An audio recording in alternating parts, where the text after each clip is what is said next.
Hello, hello.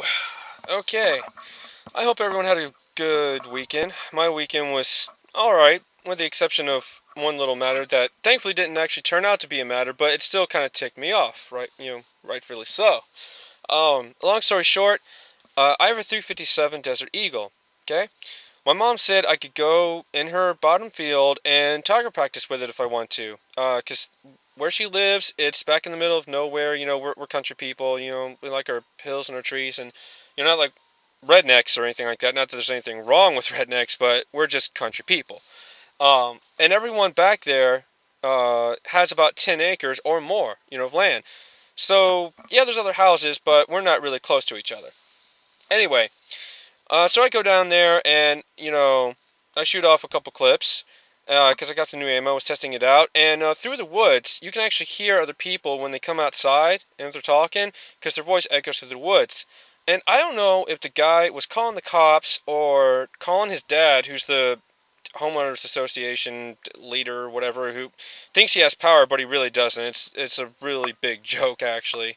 But he's an asshole.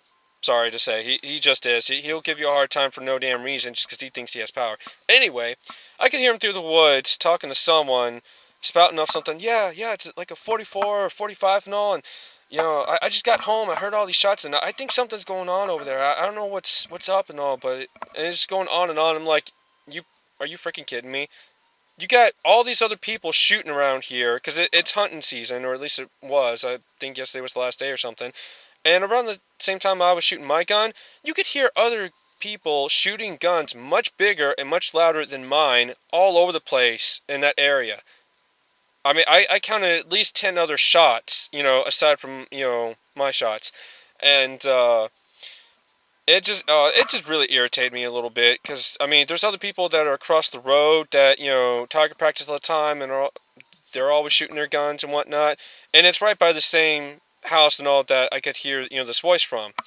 So the last thing I needed was a cop or something like that coming down the road giving me a hard time because someone complained or the dude's dad, which really don't want to deal with him, and my mother really doesn't like him at all because he's done a lot of hateful things towards her and other people in the area actually. But yeah, it just that kind of sucked. It's like yeah, come here, come on, come down the road. I dare you. I'll give you a reason to turn back around and go home.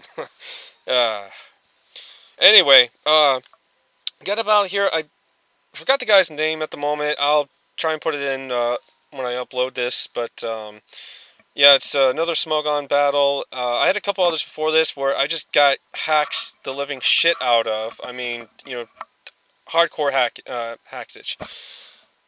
And of course, we're like we're discussing in the chat not too long ago, of how everyone's really tired of just seeing Polytoad and weather teams in general. Like every time you battle, like you can't have a battle without it being a weather team, and yeah, I mean that's absolutely right. It's rather annoying. Um, but anyway, yeah, this is the decent battle I had, I guess. So it seems a little predictable, but then again, there's a fine line between being predictable and being kind of safer, or not having much of a choice as far as choosing that move or the other. So yeah, it's a little hard to tell in this battle. Now I was a little unsure what he was going to lead off with. The fact he led off with Gengar made me believe that maybe he thought he was going to get damage on something of mine that was going to set up.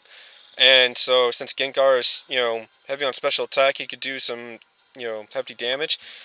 Now, I just went for Ice Beam, just for general damage, or if he switched out, and, yeah, I could possibly get some hacks on it, freeze it or. And I almost one-shot that Breloom, which is awesome, and a little surprising, actually, because, yeah, I thought he'd be able to take it better coming from Blissey, but oh well. Now, this is the first time I actually got to utilize Magic Bounce, so that was awesome. I don't know why he went for the Focus Punch there. Maybe he thought, I don't know, he couldn't really switch into anything. I don't know. I found that a little odd. I was going to stay in regardless and go for Side Shock and get damage on anything else that he switched in. Which I would have switched in Umbreon at that point, but oh well, to each their own. Now he does send in Gara, and I'm fearing this thing to be, kind of tanky, and if Yeah, I could use Psyshock and maybe get decent damage on it because I am modest, but I don't want to chance it. I want to save Espeon for later, so I go into Jellicent here, my Jelly Belly. And he does go for Dragon Dance, and yeah, I'm not but so worried about it because I am a water type. I will most likely resist all of his moves except for Earthquake and all, but that shouldn't do but so much damage. No, it keeps going and going and going. And bloody hell, what the really? I'm like a really defensive, Jellicent here, and damn, I, I'm pretty sure this thing is like max attack already without the Dragon Dance. So, damn. Thankfully, I actually lived that hit, so maybe that was minimum damage. I'm not sure, but damn. I mean, Gyarados is a beast. I mean, don't get me wrong, but I mean, holy hell, I got a ton of HP. I'm pretty sure I got defensive EVs in this guy too. So, whoa, big threat there. Gotta be careful. Curse Body does take effect, and that's gonna help me out a bit because now he really shouldn't be able to hit me with anything unless he actually does carry Stone Edge. Or if he just decides to keep setting up Dragon Dances until Curse Body wears off and then, annihilate everything. But in that time span, I could Acid Armor up or possibly Scald him. Burn him with Scald, I mean. Now, I did go for Scald, regardless if he stayed in or switched out, just to get general damage and or burn on anything. It does get a burn on Venusaur, which is not very crucial, but it is going to help negate those, the Black Sludge, health gain there because burn does take more away than lefties or black sludge gives back. So that does help a bit. I do want to save Jelly here, so I'm going to switch out in Light Storm again, predicting maybe Leech Seed or something like that, or Sleep Powder, and he does go for Sleep Powder. I figured, okay, maybe he wouldn't have done that, but I don't know. Again, that's hard to tell if he's being predictable or not because, he really wanted that thing put to sleep or, just out of commission because I think that was a pretty big threat to his team. So, yeah, hard to say on that one. But I'm going to stay in, go for Psyshock. Again, wasn't sure why he stayed in on this one, but I figured, okay, maybe it's because he doesn't want to sack anything else at this point because he knows Espeon can do a lot of damage to any other Pokemon he brings in. Wait, I take that back. With the exception of Umbreon, he could have switched in Umbreon. Here, yeah, I figured that was pretty predictable for Shadow Ball, so I went ahead and went for the switch in with Blissey, and thankfully, since I did, that worked to my benefit. Now, I'm going to go for Thunderbolt in case he decides to switch in Gyarados at this point, but I think he switched in Umbreon to scout what else this thing has, and also to possibly get a Toxic on me. Now, I figured, okay, if he's going to go for Toxic, I'm going to, send in Espeon to hopefully, bounce it back at him. Because that Toxic on Umbreon is, pretty damn good to have. And, unfortunately, I did forget about Synchronize. So, that somewhat backfired, but I'm not too worried about it because, yeah, I mean, I got Toxic on Umbreon. I can't really complain. And Espeon's been doing a pretty good job so far. So, what do I do here? I think I switch out at this point, if I'm not mistaken, or he oh no, he does, my bad. He switches out into Gyarados, I guess thinking he could lift, a move of mine or something like that, but, I thought about going for Psyshock, but it's like, no, he might not predict Signal Beam on this thing, because I don't know how many people actually carry Signal Beam on, Espeon. But, yeah, that just crap damage were, to, Gyarados there. I think he's getting more back in lefties than I actually took away with Signal Beam. So I still want to save Espeon, in case I can, come in and hit something, pretty heavily later. I'm going to send in Blissey, actually, because I can probably survive a Waterfall. And, hopefully KO it with T-Bolt.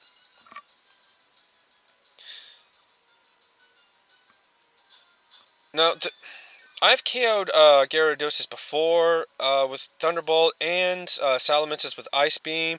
So I'm wondering if he's actually running a somewhat defensive Gyarados on here, and Dragon Dance just brings them up to maybe moderate speed, possibly. I didn't want to chance it or with Espeon and finding out because Espeon does have the best speed I think for any Pokemon on my team, but yeah, I was hoping and praying I did not get a flinch there with that waterfall, because that would have spelled doom for me, I think, if I got flinched. Because the only other thing I have to really take a hit is Donphan and all, but yeah, if you flinch me with Donphan too, then I'm just, I'm done. Now, I sent in Jelly Belly here because I figured, okay, I can either kind of somewhat sack this thing or prevent him from using Waterfall with a Curse Body.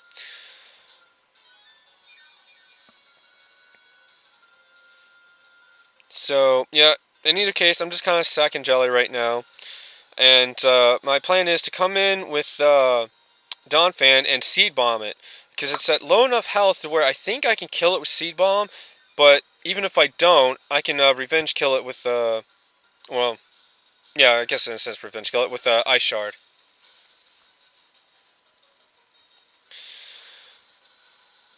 So, yeah, he's going to go for Waterfall. I figured, okay, he'll probably do about 3/4, something like that, because, Donphan's a defensive tank, but no, he would have one-shot me there, so, yeah, pretty damn sure this thing's max attack there. Now, thankfully, Seed Bomb does KO. And now all I can do is get Ice Shard damage on whatever else he sends in. Uh, and yeah, I mean, that's about the only thing I can do. This thing's, dead. I can't do anything else with it. The only good thing is it will semi-weaken, Eruption. So I can possibly come in with Gallade or something if I want to and take a hit and either Drain Punch it or Zen Headbutt. Whether if he wants to stay in or switch out into Gengar.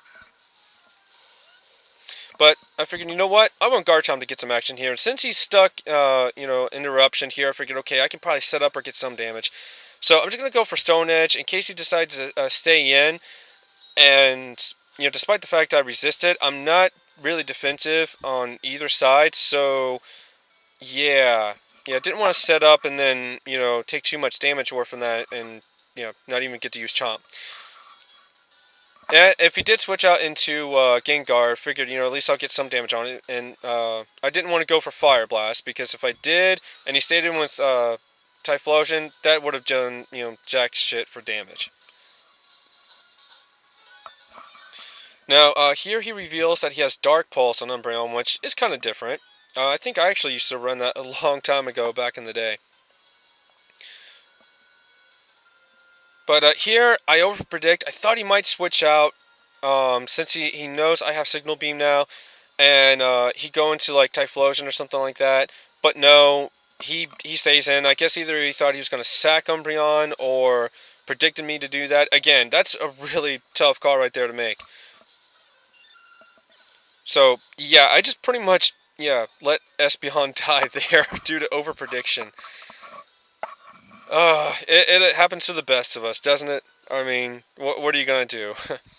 I figured this is a good chance to possibly resalvage Blissey here, because, yeah, I don't care if he Toxics me right now. I can get a Soft Boiled up and then take a hit from Typhlosion and probably a Focus Blast from Gengar. Hopefully if it's not Life Orbed. Because if it is, I'm not sure I could live that. So I get up near to full health, and I think I switch Blissey out to save it. And what else do I go into? I can't remember, actually. It's kind of sad. I had this battle a few days ago, I think, and I've already forgotten what happened.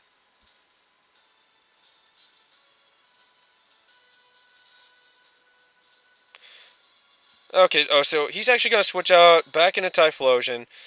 Oh, wait, okay, so I stayed in. I think I get a pair of hacks on him at this point. The only hacks I got in any of the battles I had recently.